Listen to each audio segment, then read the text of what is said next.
with an amazing recipe. And you know, people look at this and they think this is such a classic, right? Absolutely. It is a Wellington, a pork tenderloin Wellington. We're taking like the upper class out of it and we're bringing it down to pork. Because bringing it right down because, you know, this time of year we're all looking to save a bit of money. Yes, and we've talked about it. We talked about it last week on the show. Like, money's tight right now, so let's try and do recipes in a way where that we can save some money but still have it taste amazing. And that's where we get rid of the red meat, which is crazy expensive right now, and we go to a pork tenderloin. And I left the price tag on this because I was really kind of like astonished myself. So I went shopping yesterday, and there it is, $3.23 for an entire pork tenderloin. Excellent. So, that's good value. Yeah, it's great value. Now, it was on sale, and this one's a little smaller. It's a tiny tenderloin, than most, but I also wanted to show everybody how quick and easy it is to clean. Yeah. Have you ever cleaned a tenderloin? I actually have, believe it or not.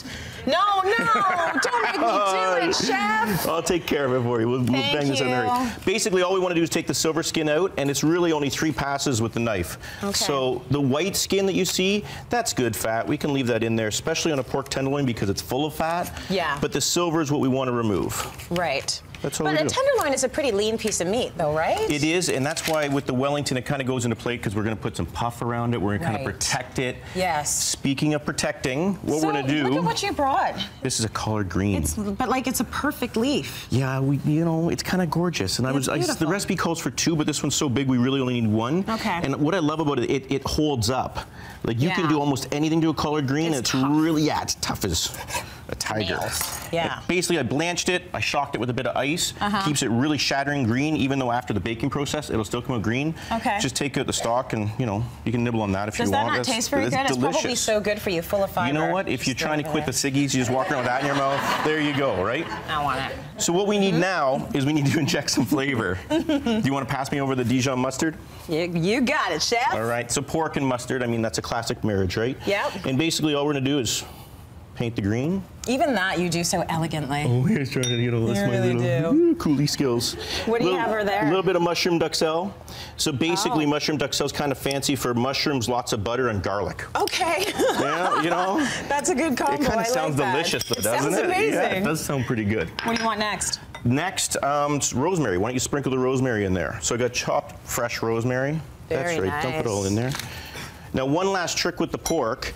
You can do this 2 ways. If you want to stuff the pork, you could go right down the middle and you can line the fat end with the skinny end to give it a nice consistent length. Yeah. Or you can take the skinny end and you just go, hi, how you doing? About 3/4 way through and tuck it through. Okay. And that gives you a perfectly uniform pork tenderloin. You ready for this? Go for it. Hi there, how you doing? And then... You don't want any more of that other stuff? You want to throw some more stuff in there? No, I don't know. Is there, or is that for the... That's for the a little bit later, a little bit later. Okay. And then we're just going to roll it up. And what this is going to do is just going to protect it from the pastry. Right. That's looking pretty cool right now. Make a collard green burrito. Yeah. Yeah. I mean, if you're into raw pork, you just eat it like that. Ew. That's so gross. Let's move along. So, take a look at this.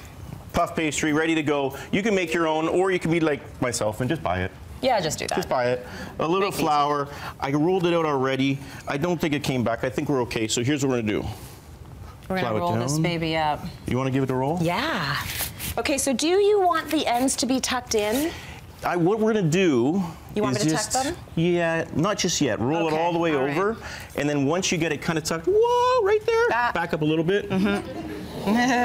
You make it neat. There you go. Okay. So what the idea is, you're going to double up on the pastry on the bottom of it. Yeah. So when you're roasting it, the double pastry is going to bake because it's baking from the bottom up, and then you're just single everywhere else. Got it. Now we could press this down, right?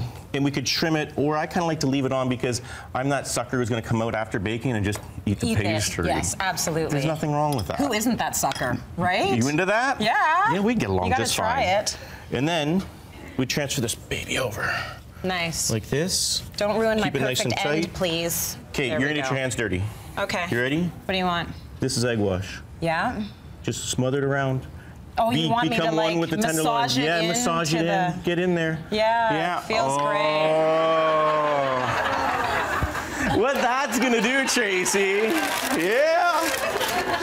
That's gonna make everything shiny and gorgeous, right? Yeah, I love cooking. So now, are we having fun? Good. Yeah. Awesome. We pop that in the oven at 400 degrees for about 25 to 30 minutes.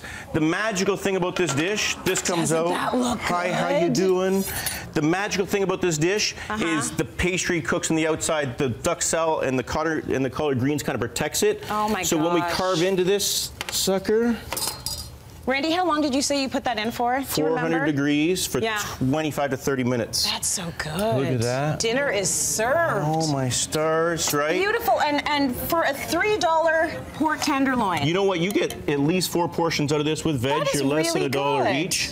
I've got some little bit of beets here that I roasted in the oven. So some. What sauce was that you put So on that's there? a vegetable-based barbecue sauce from one of the restaurants I just stole. Nice. And just steal some sauce. Yeah, steal some sauce. You know, Sundays are busy for me. I got to go around and do stuff. So I just steal some of the stuff from the Do what restaurant. you need to do, buddy. But that's 135 degrees. Gives it a nice little pinkness all the way through. Keeps it moist.